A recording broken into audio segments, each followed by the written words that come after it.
Vous voulez des conseils pratiques, simples, sans détour, pour que la pénétration anale se passe sans douleur? C'est dans cette vidéo. Évidemment qu'on n'est pas obligé de pratiquer la pénétration anale, mais si vous voulez la pratiquer, écoutez bien la vidéo pour ne pas avoir mal ou ne pas provoquer une douleur.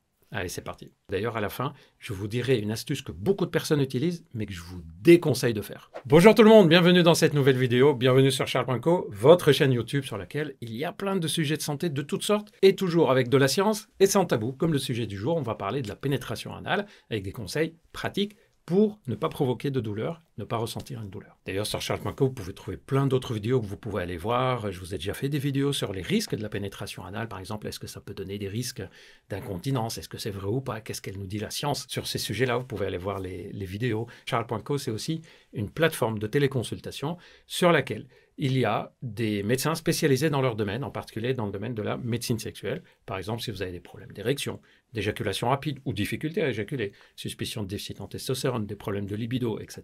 Vous allez sur le site, vous remplissez le questionnaire médical confidentiel, bien évidemment. Vous faites la consultation avec le médecin. Quand on a des problèmes sexuels, que ça fait plusieurs mois qu'on essaye de nous-mêmes d'améliorer et que ça ne s'améliore pas, on ne reste pas des mois et des mois à se dépatouiller. On consulte ou on téléconsulte si c'est plus facile. Et Charles.co a été fait pour vous faciliter cette démarche. Maintenant que vous savez tout sur Charles.co, ou presque, revenons au sujet de la pénétration.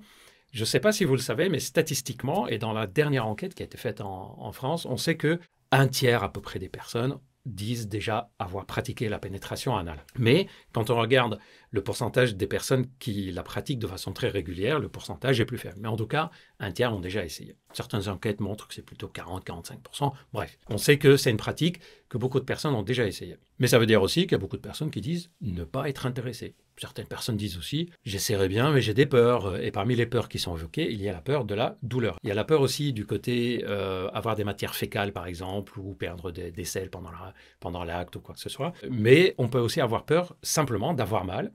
Et dans cette vidéo, je vais vous dire comment on fait pour éviter la douleur. Petite remarque avant, c'est quelque chose qui fait partie des comportements sexuels. On peut avoir envie d'essayer ou pas, de la même façon que plein d'autres comportements sexuels, comme la fellation, le cunnilingus, essayer certaines positions, essayer certains fantasmes, etc.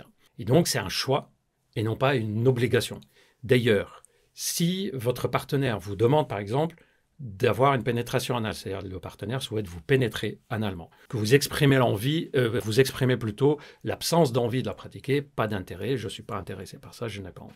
Et que la personne insiste, c'est là où ça devient problématique. C'est-à-dire le fait d'avoir envie de pratiquer ou d'avoir cette pratique-là, c'est quelque chose qui est logique, c'est normal, mais le fait d'insister et que ça soit comme une obsession, comme une volonté de le faire coûte que coûte, c'est là où ce n'est pas normal. Bref, c'est une pratique. C'est le fait d'insister, d'obliger l'autre qui devient problématique. Revenons donc à la situation où les deux personnes sont partantes et veulent pratiquer. Quels sont les conseils pour ne pas avoir mal? Premièrement, conseil, préparation mentale. Surtout si c'est la première fois ou les premières fois qu'on pratique et si c'est la première fois avec un nouveau partenaire. Pourquoi on dit de se préparer mentalement? C'est pas de se mettre dans un sac, je vais me concentrer, il faut que j'y arrive. Non, se préparer mentalement, c'est de se poser 2-3 questions. Est-ce que j'en ai envie? Est-ce que j'ai envie d'essayer? Pas essayer? Est-ce que je suis partant, etc. Et puis, en parler avec la personne. Bah, tiens, tu m'as dit que tu as envie d'essayer, ou si à un moment tu as envie d'essayer la pénétration anale, préviens-moi ou dis-moi avant.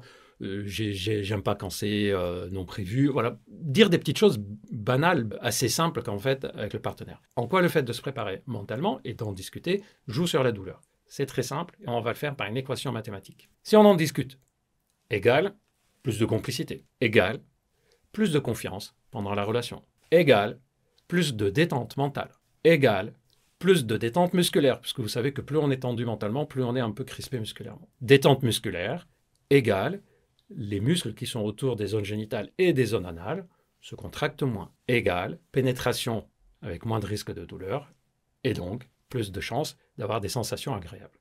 C'est par cette équation que le fait de discuter et de créer une complicité fait de sorte qu'on a moins de douleur. Numéro 2, on s'est préparé mentalement, on prépare physiquement avec du lubrifiant. N'oubliez pas que la zone anale n'est pas prévue pour avoir des lubrifications de façon naturelle, comme la zone vaginale ou même au niveau du prépuce. La zone anale a besoin d'être lubrifiée. Donc lubrifiant, lubrifiant, lubrifiant. Et si vous voulez tout savoir sur les lubrifiants, allez voir la vidéo que je vous ai déjà faite sur ce sujet, comment on les choisit, lesquels sont les mieux. En tout cas, vous retenez l'idée que c'est lubrifiant, lubrifiant, lubrifiant. Numéro 3, là, c'est une règle d'or pour ne pas avoir de douleur. Tout doit être progressif. D'abord, on stimule la zone extérieure au niveau de l'anus, ce qu'on appelle la marge anale. On fait des petits massages, des caresses. Ça peut être source de plaisir pour certaines personnes et ça prépare cette zone-là à une détente. Ensuite, on pénètre avec un doigt ou un objet très fin adapté, pas aussi volumineux que le pénis ou un autre objet sexuel plus volumineux. Et on rentre très lentement, on rentre 1-2 cm. En général, on sent que ça commence à bloquer. Ça, c'est les muscles de la marge anale qui sont contractés.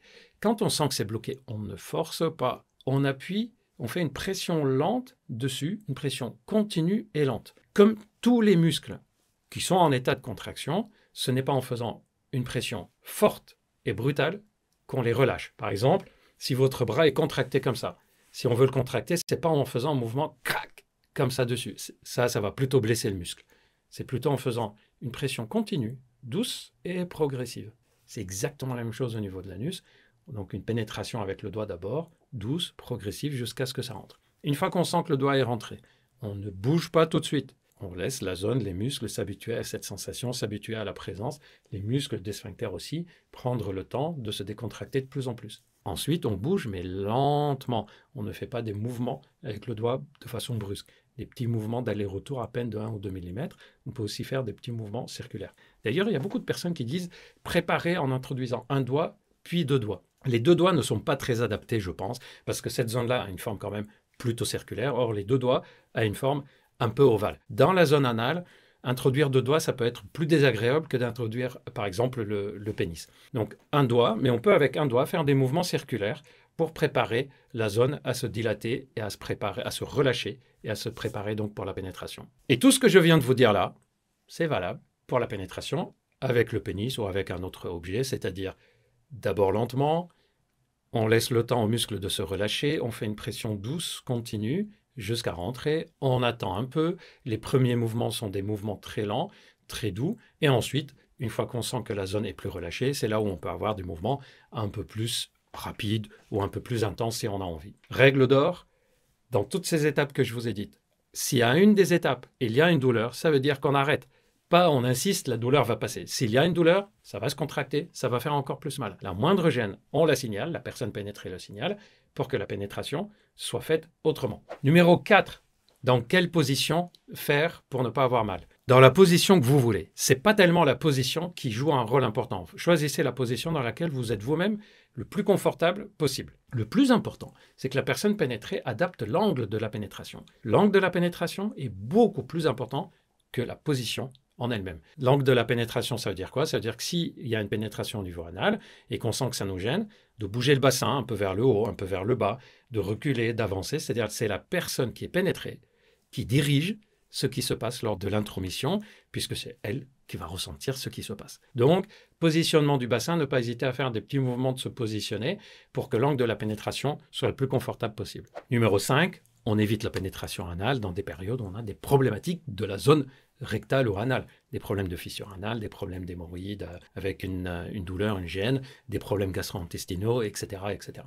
Numéro 6, est-ce que l'utilisation des crèmes et des gels qui sont anesthésiants et dilatants, c'est quelque chose qui est utile? Il y a certains gels lubrifiants qui contiennent des produits qui aident à relâcher les muscles. Parfois, ça contient même de la trinitrine qui est connue pour relâcher les muscles. Ça, je dirais, pourquoi pas. Normalement, si on est bien lubrifié, qu'on a fait les étapes comme je viens de vous l'expliquer, bien préparées, il n'y a pas besoin d'utiliser des crèmes qui ont un effet dilatant. Par contre, je vous déconseille d'utiliser les crèmes avec anesthésiant, parce qu'il y a 2 types de douleurs au niveau de la pénétration anale. La douleur dont on parle, qui est la plus importante, c'est la douleur liée aux muscles, les muscles qui sont contractés. Et vous avez remarqué que tout ce que j'ai dit, je l'ai dit dans le but d'éviter la contraction des muscles. Or, cette douleur-là, les crèmes anesthésiantes ne l'enlèvent pas. Pire que ça, enlève la deuxième douleur, qui est la douleur de la peau, de la muqueuse. Ça veut dire quoi? Ça veut dire que si on utilise un anesthésiant, premièrement, ça ne va pas enlever les douleurs liées aux muscles, puisque les muscles sont plus profonds. Deuxièmement, on risque d'avoir une blessure, une fissure au moment de la pénétration ou pendant l'acte sexuel, sans s'en rendre compte, puisque c'est anesthésié. Donc, gel, lubrifiant, dilatant, etc., pas de souci. Crème anesthésiante, je vous le déconseille, parce qu'il y a le risque de se blesser sans se rendre compte qu'on s'est blessé, puisque c'est anesthésié. Voilà, j'espère que cette vidéo vous a plu. Mettez-moi dans les commentaires si vous avez des petites astuces, vous aussi, Si vous avez des choses que vous utilisez ou des choses que vous n'utilisez pas, que vous avez essayé, ça n'a pas marché, etc. Mettez-moi dans les commentaires si vous souhaitez d'autres sujets de ce type. Moi, je vous prépare plein de vidéos sur plein de sujets différents. Et retenez, si vous avez des problèmes sexuels, vous consultez ou vous téléconsultez. Ne restez pas à vous dépatouiller tout seul pendant des mois et des mois. Je vous donne rendez-vous très bientôt. Prenez bien soin de vous. À très vite.